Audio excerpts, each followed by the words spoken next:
इस दुनिया में कुछ लेजेंडरी वेपन हैं जिनकी अपनी इच्छा होती है और वे इंसानों को भी अपने कंट्रोल में कर सकते हैं। जब कोई इंसान इन वेपन के कंट्रोल में आता है तो वह अपनी इंसानियत खो देता है और लोगों को मारने लगता है। ऐसे लोगों को ब्यूसोमा कहते हैं। कहानी एक प्रेग्नेंट औरत से शुरू होती है जिसका पति एक ब्यूसोमा द्वारा मारा जाता है। गुस्से में वह औरत भी उस ब्यूसोमा को मार देती है और बाद में कई लोगों को मारती है। फिर वह खुद को खत्म करने के लिए जंगल में जाती है, लेकिन तभी एक ब्लैकस्मिथ लोहार उसे एक पेड़ से लटका हुआ देखता है।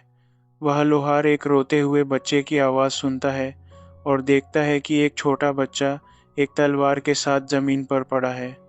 वह उस बच्चे को उठा लेता है और उसे पालने का फैसला करता। कुछ सालों बाद वह बच्चा बड़ा हो जाता है और उसका नाम गाय है। एक रात गाय चुपके से एक लेजेंडरी कटाना तलवार के पास जाता है।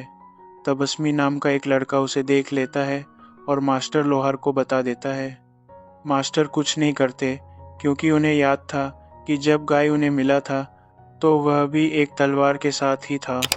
एक दिन उस लेजेंडरी तलवार की पावर बढ़ रही थी, तो उसे शांत करने के लिए सब लोग उस पर अपनी उंगलियों से खून की एक एक बूंद गिराते हैं। इस रिचुअल में सभी की आंखों पर पट्टी बंधी होती है।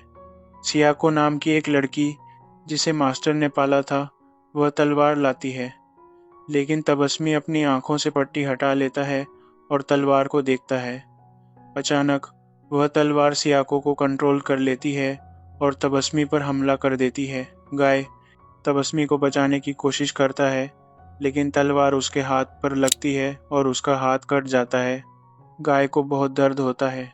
मास्टर उसे एक मैकेनिकल हैंड लगाते हैं जो उसी लेजेंडरी तलवार से बना था। गाय को यह जानकर अच्छा नहीं लगता कि उसके लिए उस लेजेंडरी तलवार को पिघलाया गया। फिर तबस्मी सियाको को ज़बरदस्ती पकड़ने की कोशिश करता है, तभी गाय उसे रोक देता है। गुस्से में तबस्मी गाय पर हमला करता है, लेकिन गाय आसानी से उसे हरा देता है।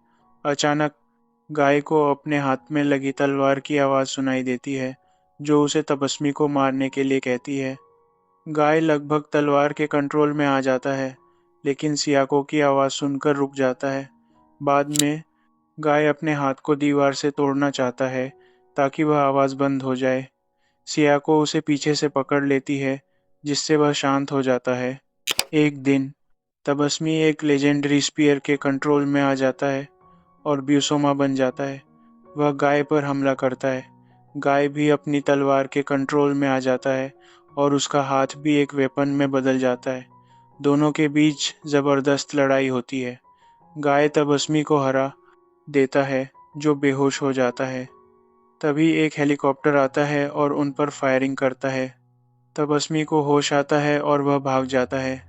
गाय एक ही अटैक से हेलीकॉप्टर को गिरा देता है। घर आकर गाय बच्चों जैसा व्यवहार करने लगता है और मास्टर को पता चलता है कि उसका दिमाग उस समय में चला गया है जब वह अपनी माँ के पेट में था। सियाको उसे ठीक करने की कोशिश करती है।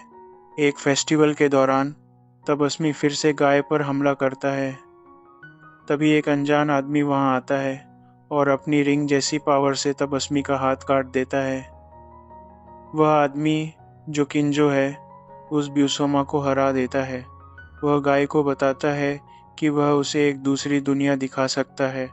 गाय उसके साथ जाने का फैसला करता है। किंजो गाय को शशिदई नाम की एक संस्था के बारे में बताता है, जो ब्यूसोमा से लड़ती है और लेजेंडरी वेपन को इकट्ठा करती है।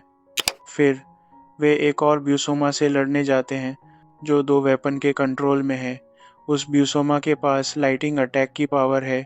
वह किंजो पर हमला करता है, लेकिन तभी गाय बीच में आकर उसे बचा लेता है। एक और ब्यूसोमा, जो अब तक का सबसे स्ट्रॉन्ग है, ग्रेम्स से लड़ने के लिए किंजो और गाय मिलकर उस पर हमला करते हैं, लेकिन वह बहुत ताकतवर है। गाय ग्रेम्स पर हमला करता है और उसे घायल कर देता है। किंजो गाय को रोकने की कोशिश करता है ताकि वह ब्यूसोमा न बन जाए, लेकिन गाय रुक नहीं पाता और वह ब्यूसोमा में बदल जाता है। वह किंजो को मार देता है, जिससे एक जोरदार ब्लास्ट होता है। गाय दूर जाकर गिरता है और नॉर्मल हो जाता है।